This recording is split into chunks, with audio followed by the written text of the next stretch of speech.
खुलुमबाय स्टुडिअ दं आङो राकेश रामसियारि बे समाव बिपिएफनि ठिकादार बिक्रम दैमारिखौ राजु नार्जारिया गोख्रों बाथ्राजों सोंखारिदों। नंगौ, राजु नार्जारिया बे समाव बिपिएफनि ठिकादार बिथां बिक्रम दैमारि बे बिक्रम दैमारिखौ गोख्रों बाथ्राजों बुंनायखौ नुनो मोनदों। बिथाङा बुंदों जे बिक्रम दैमारिया सानबा बिपिएफनि गोबां मिटिं खालामो, गोबाङा बिथाङा मेल मिटिं खालामो, बिपिएफखौ सरकाराव लाबोनो थाखाय नारा नाथा जुजियो सानाव, नाथाय हरब्रा स्रोद खोमसियाव बिथाङा इउपिपिएल राजखान्थि हान्जानि दैदेनगिरिफोरखौ लोगो हमनानै बिल बिखुमा फैयो। बे बिपिएफनि ठिकादार बिहा गोबां बिलनि लायबिलिटि दं। सानाव बिथाङा बिपिएफजों ओंखारो, हराव जोंनाव इउपिपिएलआव गावनि बिलखौ बिखुमा फैयो। बिल बिखुमा फैयो। बिथाङा खामानि मावनायनि जे बिल, बे बिलखौ बिथाङा हरब्ला बिथाङा बिखुमा फैयो। बिथाङा सासे ठिकादार, बे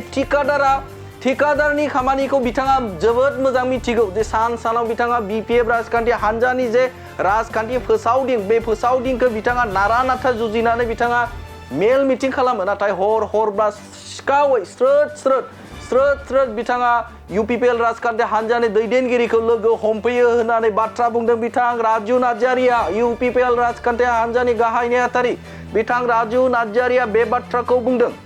आरो बेनि अनगायैबो राजु नार्जारिया बुंबावदों जे बे समाव बिथां ठिकादार बिपिएफनि जे ठिकादार बिक्रम दैमारि, बे बिक्रम दैमारिया बिटिआर रेकर्डनि मा मिथिनो बिथाङा जेबो मिथिया। बिथाङा ठिकानि बाथ्राखौल' बिथाङा मिथिगौ। ठिकादारखौ बा ठिकाखौ बोरै मोननांगौ, बोरैहाय लानांगौ, बे बाथ्राखौसो बिथाङा मिथिगौ।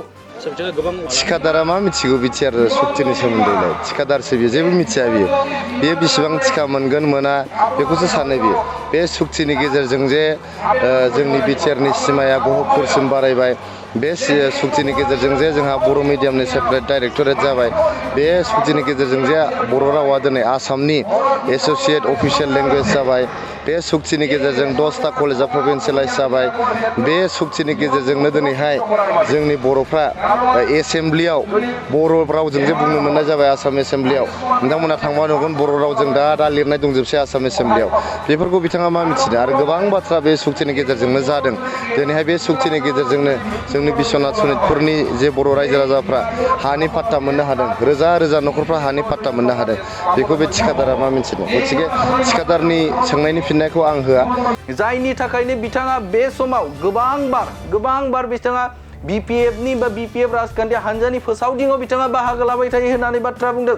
बिथाङा बेसेबां बबे मोनसेयाव बेसेबां ठिका बबे जायगायाव ठिका मोनगोन, बेसेबां बे ठिकानि स्किमा बेसेबां, बेनि सायावसो बिथाङा मिथिगौ। बिटिआर रेकर्डनि सायाव बिथाङा जेबो मिथिया होननानै बाथ्रा बुंदों बिथां राजु नार्जारिया गोख्रों बाथ्राजों सोंखारिदों बिथां बिक्रम दैमारिखौ। बिथाङा सानबा बिपिएफनि मेल मिटिं खालामो, बिथाङा गोख्रों बाथ्रा रायजो राजाफोरनि सिगाङाव बुंहैयो, नाथाय हरब्ला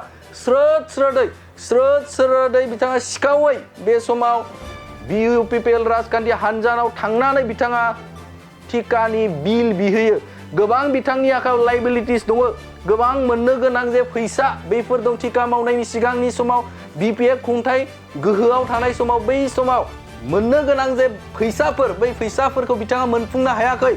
नाथाय बैनि थाखायनो बिथाङा बिपिएफ राजखान्थि हान्जाखौ पावाराव लाबोफिननो थाखाय नाजादों। आरो गुबुन फारसेजों बिथाङा बे समाव हरब्ला इउपिपिएल राजखान्थि हान्जानि जे न'आव थांनानै बिथाङा बिल बिहैयो होननानै बाथ्रा बुंदों। आरो बेनि सिगां साननैसो सिगां, दान मोनथामसो सिगां बिथाङा बिथांनि जे लायबिलिटिस थानाय, थामहिनबा फैसा थानाय, बेखौ जुदि होफुंना होयोब्ला बिथाङा इउपिपिएलआव थ्रोब हाबनायनि बाथ्राखौ बुंथिदों बिथां राजु नार्जारिया। आरो मास मोननै मोनथामसो सिगां बिथाङा गावनि बिलखौ होयोब्ला जोंनि इउपिपिएल हान्जायाव हाबनोसै होननानै बिथाङा बुंदोंमोन। नाथाय जिहेतु गोबां लायबिलिटि गालांबाय, 3,200 कौटि लायबिलिटि गालांबाय सिगांनि हाग्रामा सरकारा, दिनै जों बेखौ बोसोरनैयावनो होजोबनाया सम्भब नङा। थेवबो गोबां होनाय जाबाय, फ्राय 1800 कौटिसो थाखाखौनो सुख'नाय जाबाय दानिसिमबो। आरो बिक्रम दैमारिया जिहेतु सानाव जोंनि इपिपिएलनि हेंथायै बुङो आरो हराव बिथाङा इपिपिएलआव बिल बिखोमा फैयो बेथ' बोरै जानो ओंखायनो बिथांनि बुंनायखौ जोंनि इपिपिएलनि कन्ट्रेक्टरासो फिननाय होगोन बिक्रम दैमारि ठिकादार बिक्रम दैमारिनो लाइबिलिटिसखौ जुदि होना होयोब्ला बिथाङा इउपिपिएल राजखान्थि हानजायाव हाबसिगोन बा हाबगोन होनानै खोथा होदोंमोन होनानै बाथ्रा बुंदों बिथां राजु नार्जारिया बे समाव नोंथांमोननो राजु नार्जारिया बुंनाय बाथ्राखौ नोंथांमोननि गेजेराव होबाय गोजोन्थों बेयो बिपिएफनि ठिकादार बेहा गोबां बिलनि लाइबिलिटि दं सानाव बिथाङा बिपिएफजों ओंखारो हराव जोंनाव इपिपिएलआव गावनि बिलखौ बिखोमा फैयो ठिकादारा मा मिथिगौ बिटिआर सक्तिनि सोमोन्दैलाय ठिकादारसो बियो जेबो मिथिया बियो बेसेबां थिका मोनगोन मोना बेखौसो सानो बियो बे सक्तिनि गेजेरजों जे जोंनि बिटिआरनि सिमाया गहपुरसिम बारायबाय बे सक्तिनि गेजेरजों जे जोंहा बर' मिडियामनि सेपारेट डाइरेक्टरेट जाबाय बे सक्तिनि गेजेरजों जे बर' रावा दिनै आसामनि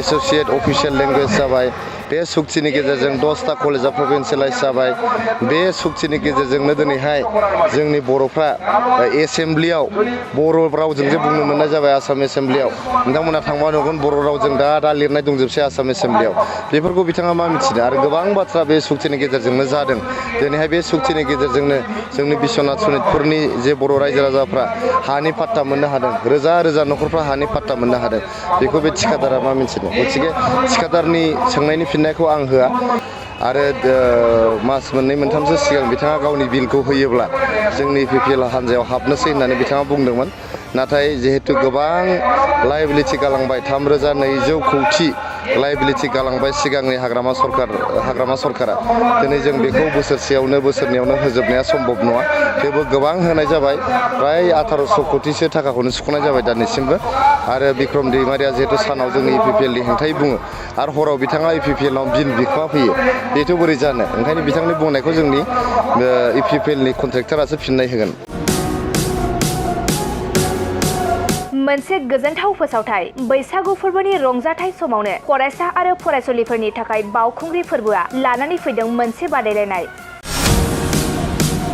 11थि बावखुंग्रि खुंफुं आफादा फरायसा आरो फरायसुलिफोरनि थाखाय लानानै फैदों एसे राइटिं कम्पिटिशन फरायसा फरायसुलिफोरनि थाखाय बैसागु रंजाथाय फोरबोआव बावखुंग्रि फोरबोआ टुरिज्म डेभेलपमेन्ट पटेन्सियेल इन बड'लेण्ड टपिकखौ लानानै बे एसे राइटिं कम्पिटिशनखौ खुंगोन बे कम्पिटिशनाव जायनो सेथि मासियाव देरहानो हायो बिथाङानो नोगोद 25,000 रां बान्था मोनगोन बेफोरबादिनो नैथि मासियाव जायनो देरहानो हायो बिथाङानो नोगोद 15,000 रां बान्था मोननो हागोन आरो थामथि मासियाव जायनो देरहानो हायो बेनो 10,000 रां बान्था मोनगोन बावखुंग्रि फोरबो खुंफुं आफादा बादायगिरि फरायसा फरायसुलिफोरनि थाखाय माखासे नेमखान्थिफोरबो होखादों बेफोर नेमखान्थिफोरनि गेजेराव दं सासे फरायसा बादायारिया 18 बोसोर बैसोनि गोजौआव कलेज एबा इउनिभार्सिटि फरायनाय जानांगोन आरो बे फरायसा बादायारिया बिटिआर ओनसोलनि जाथारनांगोन आरो बादायारिया बैसोनि फोरमान बिलाइ जेरै 10 थाखोआव फरायनाय एडमिट कार्ड एबा आधार कार्डखौ जमा होथारनांगोन फरायसा बादायारिया गावनि जानबुं नाम्बारखौबो होफानांगोन